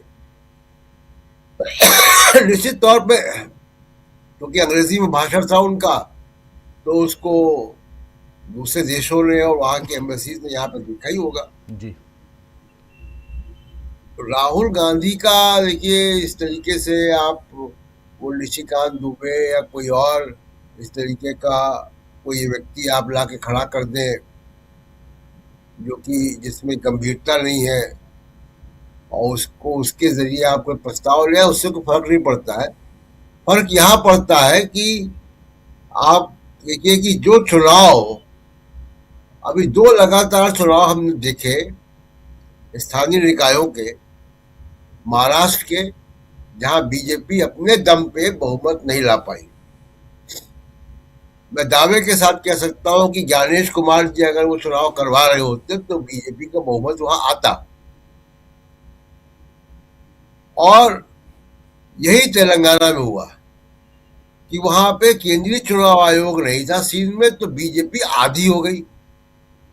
इससे रिफ्लेक्ट हो रहा है तेलंगाना में बीजेपी कभी भी बहुत केवल गोदी मीडिया के सर्वे में पिछले इलेक्शन में बहुत बड़ी बड़ी बातें की जा रही थी। हम लोग वहां गए थे, हमको दिखाई दे रहा जमीन पे क्या था। लेकिन तेलंगाना के चुनाव में आप देखिए कि ए पार्टी और बी पार्टी दोनों निपट गई, दोनों बी पार्टियां निपट गई वहां जी, और ए पार्टी तो निपट ही गई। तो जो ज्ञानेश कुमार जो चुनाव नहीं करवा रहे हैं वहां पे बीजेपी कामयाब नहीं हो पा रही। और ये गंभीर सवाल है कि केवल अब जो नरेंद्र मोदी का ऑरा है वो केवल एसआईआर तक बचा है। अगर एसआईआर का सपोर्ट नहीं होगा, चुनाव आयोग का सपोर्ट नहीं होगा, तो चुनाव आप जीतने की स्थिति में कहीं भी नहीं है। बिहार में भी नहीं थे, हम वहां पे थे, हमने देखा था। दूसरी बात कि जो हरदीप पुरी ने मोदी जी के साथ किया है वो बहुत बुरा किया है जी। उन्होंने तमाम टीवी चैनलों में बैठकर जो बातें सोशल मीडिया पे थी, जो बातें अखबारों में थी, उसको टीवी चैनलों में बैठ कर उन्होंने पूरा मोदी जी को एक्सपोज कर दिया, अपने आप को एक्सपोज किया, मोदी जी को भी एक्सपोज कर दिया। और अब उनके खिलाफ एक्शन तो जाहिर सी बात है कि नहीं होगा।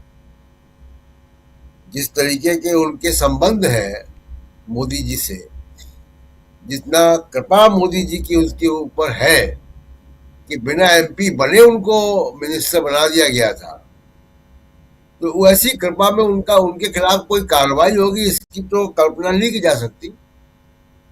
लेकिन उन्होंने मोदी जी की छवि के साथ जरूर एक जो है बहुत ही नकारात्मक जो है वो काम कर दिया है टीवी चैनलों के स्टूडियो में बैठ कर। और वो टीवी चैनल भी जो उनके गोदी मीडिया के एंकर्स हैं, उन्होंने एप्स्टीन को महिमा मंडित करके और ज्यादा उसमें जिसको कहें कि आग में और घी डाल दिया। तो ये हरदीप पुरी के स्टूडियो के जो दौरे हुए गोदी मीडिया के स्टूडियो में, इन्होंने नरेंद्र मोदी की कमजोरी को दिखा दिया कि मोदी जी एप्स्टीन के मामले में क्यों इतना खामोश है, क्या है मामला। और ये अभी दवा नहीं है, ये आगे भी आएगा। तो एप्स्टीन का मामला हो, चाहे वो पन्नू और निर्झर का मामला हो, जिसके कि तार i5 के जरिए पीएमओ तक गए थे, अजीत डोभाल का नाम भी उसमें आ गया था। तो स्थिति उनकी व्यक्तिगत स्थिति बड़ी वनरेबल है, बड़ी कमजोर स्थिति में मोदी जी पहुंच गए हैं। और इससे रिकवरी मैं नहीं देखता हूं कि कोई रिकवरी जो है वो होने जा रही है नियर फ्यूचर में।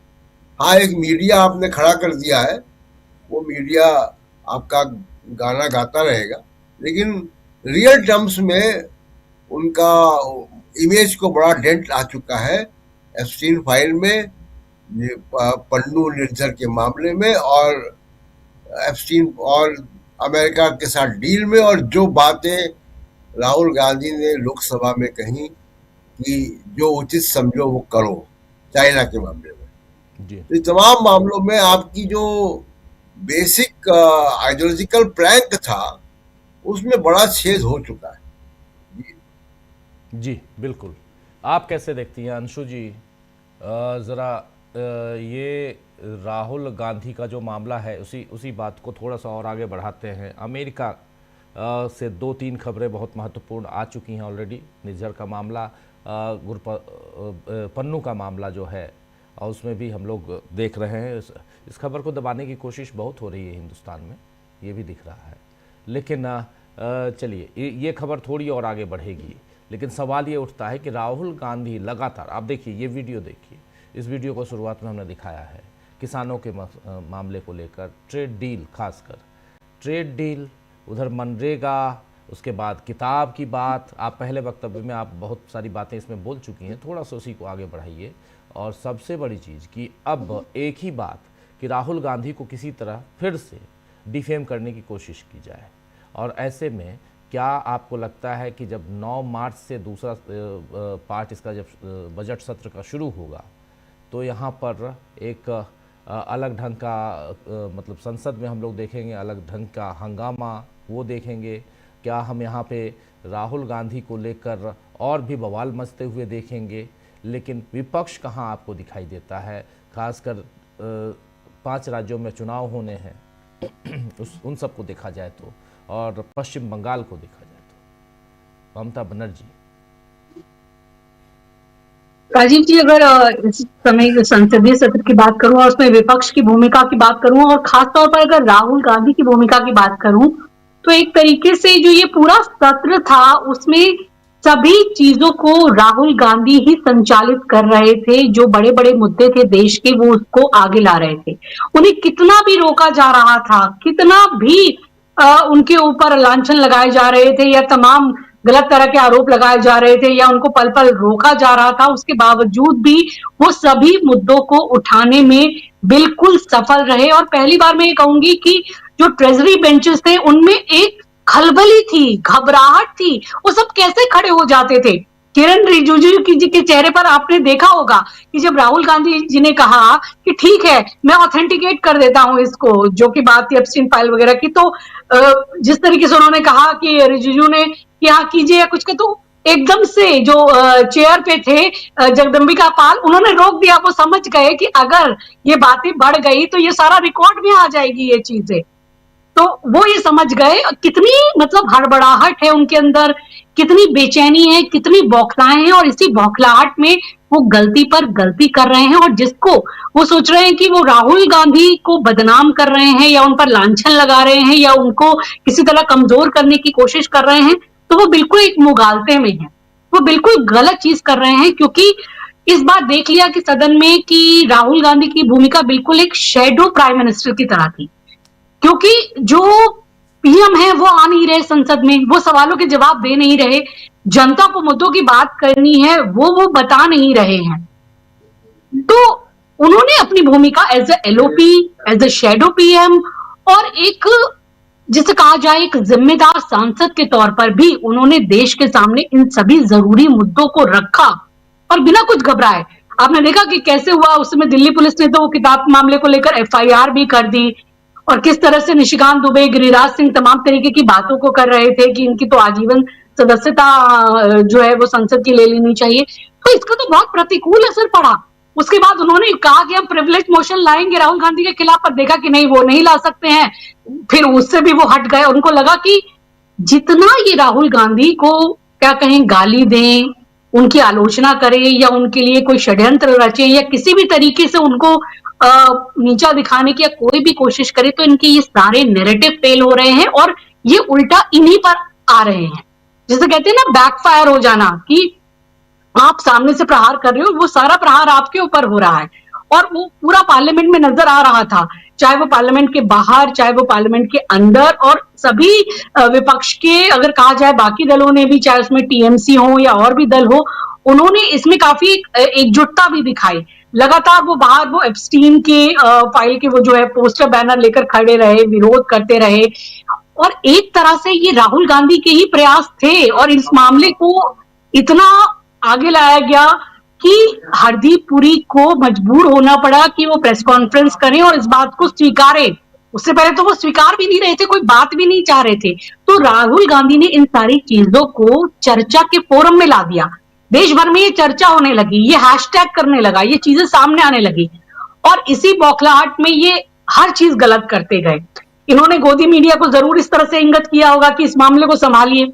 हरदीप पुरी की वो भी प्रेस कॉन्फ्रेंस देखी होगी आपने कि वो कैसे अपना बचाव कर रहे हैं, और कितना हास्यास्पद है कि उनके वो कुछ वाक्य वायरल हो रहे हैं जिसमें वो ये कह रहे हैं कि एप्स्टीन से मिला लेकिन मैंने तो कुछ किया नहीं, मैंने तो वहां कुछ किया नहीं, मैं तो कुछ कर नहीं पाया। वो इस तरह की बात कर रहे हैं कि एक महिला सांसद ने मुझसे ये कहा कि सभी लोग आपसे बहुत जलन कर रहे हैं, ईर्ष्या कर रहे हैं। तो उन्होंने कहा क्या क्या, मैं तो मगर कुछ कर तो पाया नहीं। ये ऐसी बात कर रहे हैं एक विभत्स अपराधी जो इस तरह का यौन उत्पीड़न और छोटी बच्चियों के साथ इस तरह के यौन अपराधों को लेकर जिसको सजा हुई, और पूरी दुनिया में उसके जघन्य अपराधों को, मतलब उसको सुन के रोंगटे खड़े हो रहे हैं कि ऐसे दैत्य, ऐसे दानव जैसे लोग इस धरती पर हैं, और आप ये कह रहे हैं हंस के और इस तरह की बातें कि हाँ जेलस फील कर रहे थे लेकिन मैं तो कुछ कर नहीं पाया, मैं तो दूसरी बातों में लगा रहा। मैं तो कह रही हूं इसी बयान पर, इसी बात पर उनको कोई नैतिक अधिकार नहीं बनता है कि वो अपने किसी भी कुर्सी पर रहें। उनको तो देश से माफी मांगनी चाहिए, महिलाओं से माफी मांगनी चाहिए, पूरे समाज से माफी मांगनी चाहिए कि आप किस तरह की बात कर रहे हैं। आपकी नैतिकता का इतना पतन हो चुका है। और उसके बाद गोदी मीडिया इस तरह से बचाव कर रहा है कि एप्स्टीन अगर वो सेक्सुअल क्रिमिनल था या वो इस तरीके का बहुत बड़ा उसने क्राइम भी किया, उसमें उसको सजा भी मिली, तो कोई बात नहीं, उसका एक दूसरा रोल भी था जहां पर वो जो है वो सरकार के लिए एक तरीके का दलाली का काम करता था, या उसकी पावर कॉरिडोर में दखल थी, वो उसका एक अलग रोल था।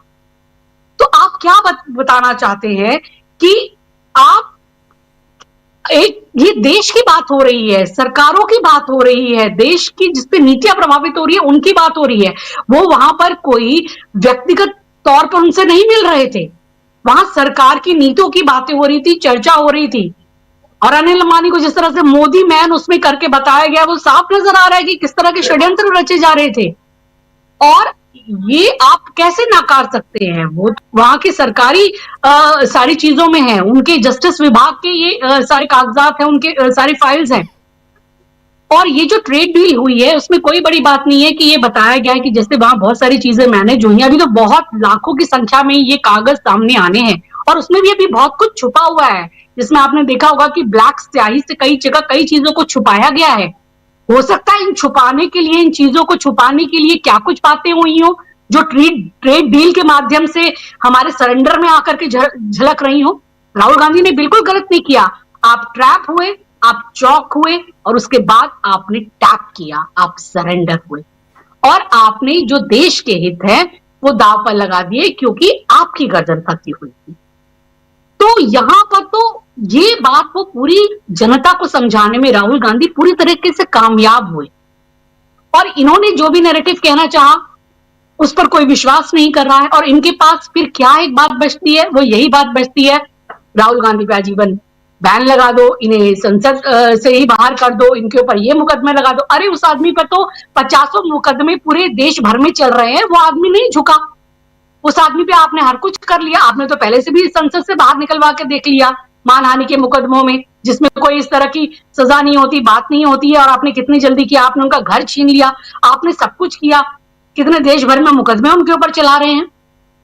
वो आदमी तो नहीं डरा है क्योंकि सच्चाई की ताकत से चल रहा है, सही मुद्दों को सामने ला रहा है। और राहुल गांधी एक ऐसे शख्स हैं, वो बिना सबूत के, बिना तथ्यों के वो बात ही नहीं करते।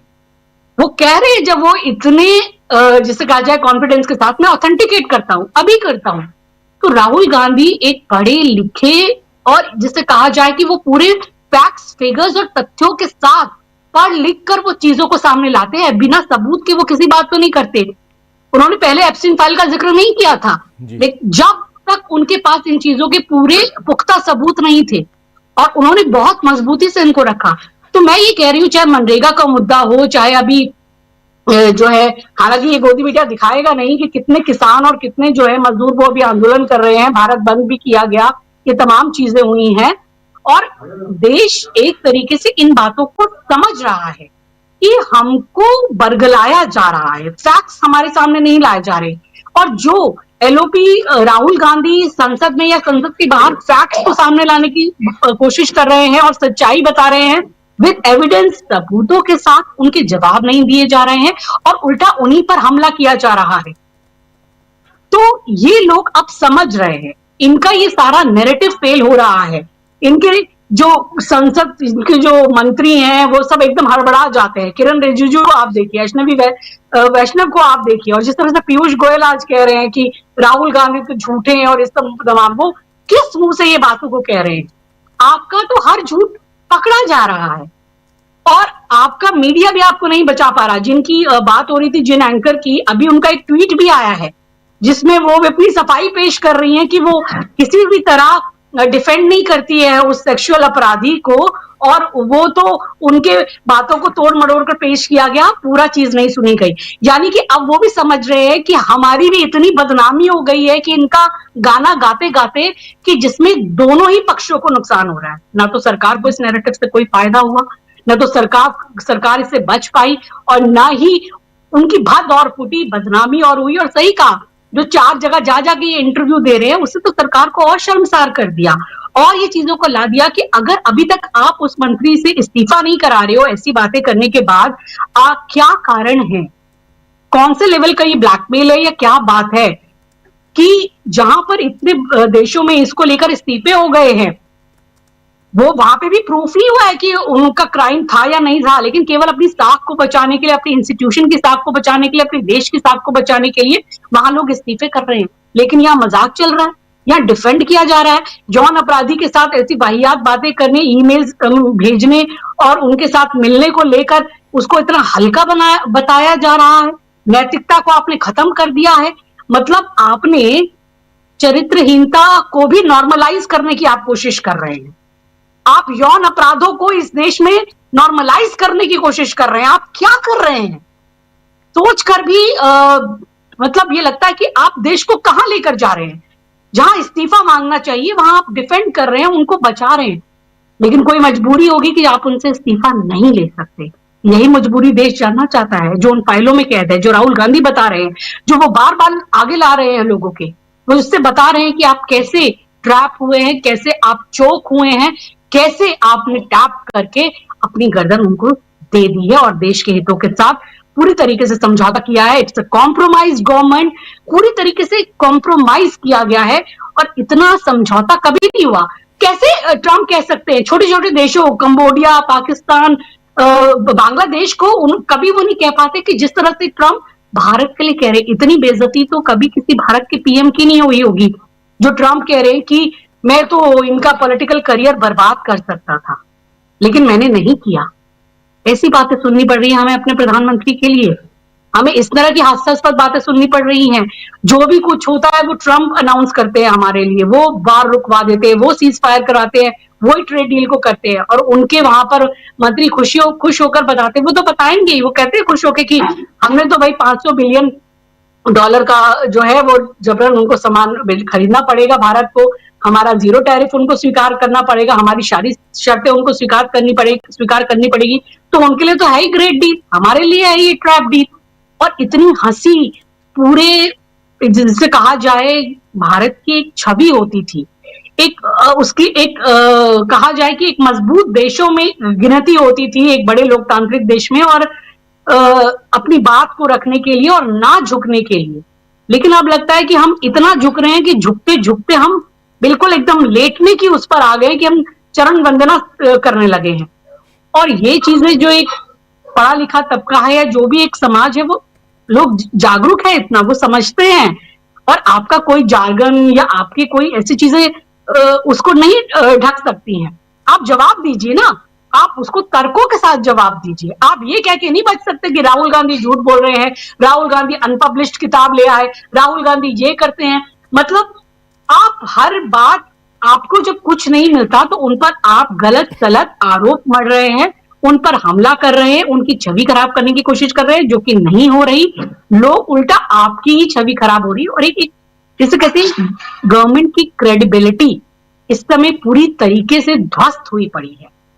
एक विश्वास की कमी आ गई है लोगों के अंदर कि ये जो सरकार चल रही है ये हमसे सच बोल रही है, झूठ बोल रही है, हमारे हित कहां पर दांव पर लगाए जा रहे हैं, इससे आगे आने वाले समय में हमारा क्या होगा। उन्होंने सही बात की, डाटा की जो बात की कि एआई आज इतनी बड़ी चीज है, इतनी बड़ी जरूरत है। हमारे पास 140 करोड़ से ज्यादा जनता का डेमोग्राफिक डिविडेंड है, लेकिन हमने उसका कोई फायदा नहीं उठाया। हमारे डाटा का फायदा उठाएगा अमेरिका और हम उसको 20 साल के लिए टैक्स हॉलिडे भी देंगे। मतलब आओ हमारी गर्दन काट लो, पूरी तरीके से हमको ध्वस्त कर दो। हमारी जो खेती किसानी, हमारे छोटे उद्योग धंधे हैं, उनको आप सालों सालों के, सही कह रहे थे प्रशांत जी, 1-2 साल का असर नहीं, दूरगामी असर पड़ेगा। कल को कोई सरकार बदलती भी है तो इन चीजों को ठीक करने के लिए उन्हें सालों साल लग जाएंगे कि ये इतना बड़ा इम्पैक्ट होगा। आपको याद होगा एक प्रशांत जी को शायद एक डंकल उस समय जब डील होनी थी तो किस तरीके से विरोध किया गया था।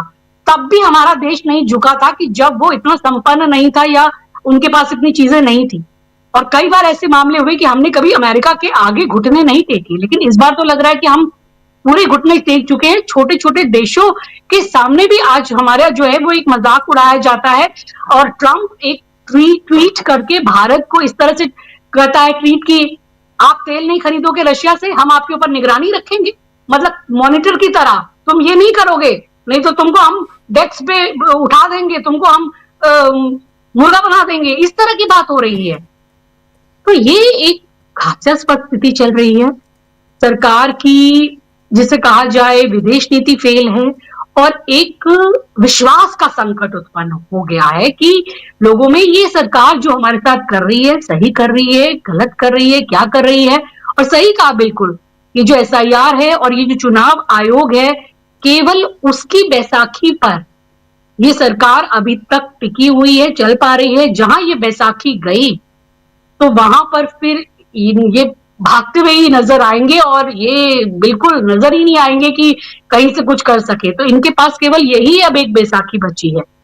तो ये देखना होगा कि कितने समय तक ये इस बैसाखी पर चल पाते हैं उसका सहारा लेके, क्योंकि अब लोग इन बातों को समझ रहे हैं कि एसआईआर के जरिए कैसे डिलीशन का काम किया जा रहा है, कैसे लोगों का नाम कटवाया जा रहा है। आप बात करते हैं घुसपैठियों की, आप बात करते हैं कि आप घुसपैठियों को हटा रहे हैं, जैसे आपने कहा चुनाव होने वाले पश्चिम बंगाल में, सारी चीजें, लेकिन आप घुसपैठियों को आप मगर कोई आंकड़ा नहीं दे पाए। बिहार में भी आपने ये बात की और आप बता नहीं पाए कितने घुसपैठियों को आपने पकड़ा या निकाला। इससे ज्यादा घुसपैठियों को तो मनमोहन सिंह के शासनकाल में भेजा गया था वापस उनके देश में, पकड़े गए थे। आप केवल बातें करते हैं, वो घुसपैठी हमको तो नजर नहीं आ रहे हैं। और उसके नाम पर आप जो है एसआईआर के माध्यम से ये पूरा डिलीशन एडिशन का खेल कर रहे हैं, फॉर्म 7 का दुरुपयोग कर रहे हैं, जो यूपी में नजर आ रहा है हमको, पश्चिम बंगाल में हमको नजर आ रहा है। तो यहाँ की सरकारों को और यहाँ की पार्टियों को तो अब डट के इसका मुकाबला करना पड़ेगा। और इसको एक्सपोज तो ये हो ही रहा है, इसको लेकर एक अभियान भी चलाने की जरूरत है। एक बड़े एक संकट की स्थिति है इस वक्त। जी बिल्कुल संकट की स्थिति, लेकिन इन सब के बीच चुनाव भी हैं अनिल जी, चुनाव हैं। और आज नरेंद्र मोदी जिस ढंग से वहाँ चुनाव प्रचार करते हुए नजर आए, असम में जो भाषण दे रहे थे वो चुनावी भाषण है बिल्कुल, और उसमें पुलवामा का जिक्र कह रहे हैं कि सज़ा दिलाई। कहाँ है वो सज़ा, कौन लोग हैं, चाहे पुलवामा हो या उसके बाद पहलगाम हो, ये देश तो पूछेगा।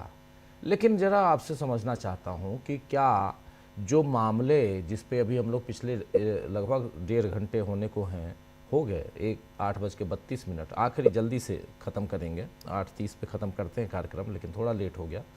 आपसे ज़रा समझना चाहता हूँ जल्दी से कि क्या इन तमाम मसलों का, इन तमाम मामलों का असर चुनाव पे पड़ेगा जो संसद में चल रहा है, एप्स्टीन का मामला, फिर जिन मुद्दों को राहुल गांधी ने उठाया है सदन के अंदर, या संसद परिसर में और अब बाहर वीडियो बना के चुनाव पे इसका असर पड़ते हुए आप देखते हैं, चाहे वो असम का चुनाव हो, चाहे पश्चिम बंगाल का चुनाव हो, खासकर इन 2 राज्यों के चुनाव में? हाँ राजीव जी, 2 बातें मैं कहना चाहता हूँ। एक बात यह कि आप किसी बात को रोकने की कोशिश करते हैं, जो सरकार लगातार करती रही है कि आम लोगों के पास वह बात नहीं पहुंचे, जो माध्यम है, लेकिन बात छन छन करके पहुंच ही जाती है, रोकने की कितनी भी कोशिश की जाए। तो सरकार अपनी बदनामियों को उसके जो टूल्स हैं उसके माध्यम से रोकने की जितनी भी कोशिश कर रही है, लेकिन बात छन छन करके लोगों के पास तक पहुंच जा रही है।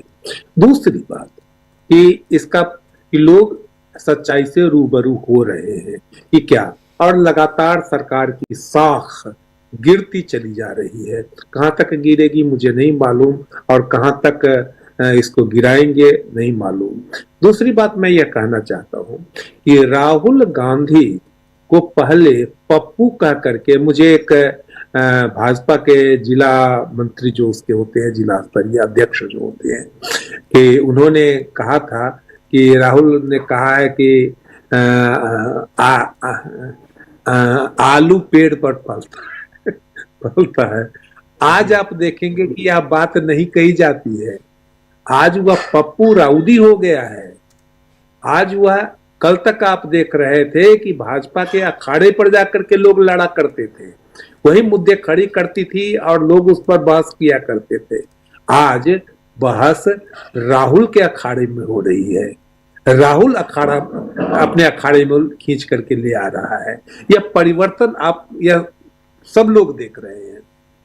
तो इस बात को हमको समझना चाहिए कि चीजें जो आज से 10 साल पहले थी, आज की स्थिति में वह बात नहीं है। राहुल जो आज, या विपक्ष जो आज से 10-12 साल पहले था, वह आज की स्थिति में नहीं है। और जनता जो जिस झांसे में आज से 10-12 साल पहले थी, वह आज की स्थिति में नहीं है। हाँ, अभी तक वह जो पेच है, जो बैठ करके, जिसके बारे में जीतनराम मांझी ने कहा कि हम फोन करके जितवा देते हैं, जिसके बारे में बिहार में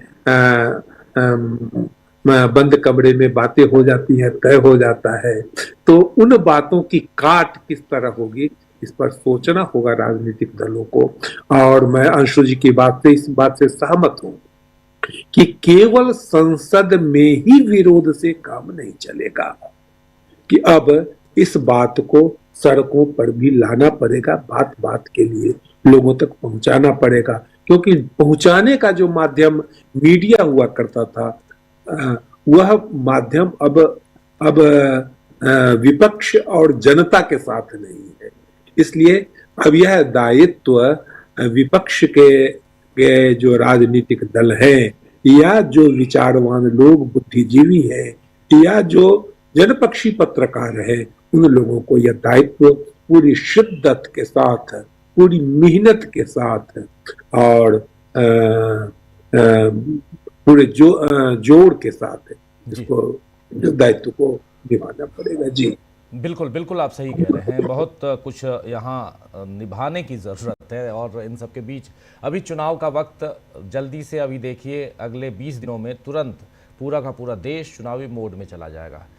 चुनाव सिर्फ 5 राज्यों में है, लेकिन देश इसलिए क्योंकि नरेंद्र मोदी अभी से ही, और नरेंद्र मोदी का जो मीडिया है वो जिस ढंग से पूरा प्रचार करेगा, प्रचार तंत्र इतना हावी होगा कि आपको चारों तरफ चुनाव ही नज़र आएगा। और चुनाव के साथ, लेकिन वो चुनाव नज़र नहीं आते हैं जिन चुनावों में बीजेपी की, जो शुरुआत में प्रशांत टंडन जी भी बता रहे थे, बीजेपी की जहां हार होती है। और ख़ासकर तेलंगाना में जिस ढंग से पटखनी खाई है बीजेपी ने, सेकंड नंबर की पार्टी जो चौथे नंबर पे चली गई है प्रशांत जी, 4th नंबर पे है वो, और सीटें 2 सीट मात्र म्यूनिसिपल कॉरपोरेशन में, तो आप समझ सकते हैं क्या बुरा हाल है। लेकिन फिर भी चलिए, अच्छी बात है, कांग्रेस के बल्ले बल्ले हैं तेलंगाना में। और बहुत इम्पॉर्टेंट है कि जो पार्टी पिछली दफ़ा 2020 के चुनाव में तीसरे नंबर पर थी, वो पार्टी पहले नंबर पे और बहुत ही शानदार ढंग से, और बीआरएस और बीजेपी की हालत ख़राब है। तो ये तो तेलंगाना के म्यूनिसिपल कॉरपोरेशन की बात मैं कर रहा हूँ, लेकिन अब जब 20 दिन बाद चुनाव की घोषणा होगी पश्चिम बंगाल, असम, केरल, पुदुचेरी और तमिलनाडु की, तो फिर स्थितियाँ दूसरी नज़र आएंगी। और इन सब के बीच बहुत सारे मुद्दे हैं जिस पर नरेंद्र मोदी घिरे हुए हैं। राहुल गांधी को घेरने की कोशिश में मुझे जैसा लगता है कि राहुल गांधी को घेरने की कोशिश में कहीं अपना बंटाधार न करा ले ये सरकार, क्योंकि अभी यहाँ से बहुत कुछ बहुत तेज़ी से फिसलते हुए नज़र आ रहा है। देखते हैं कैसे, क्या और कब बचा पाते हैं नरेंद्र मोदी अपनी सरकार को, क्योंकि नरेंद्र मोदी 272 वाली पार्टी में नहीं है, नरेंद्र मोदी 240 वाली पार्टी में है, ये याद रखना चाहिए।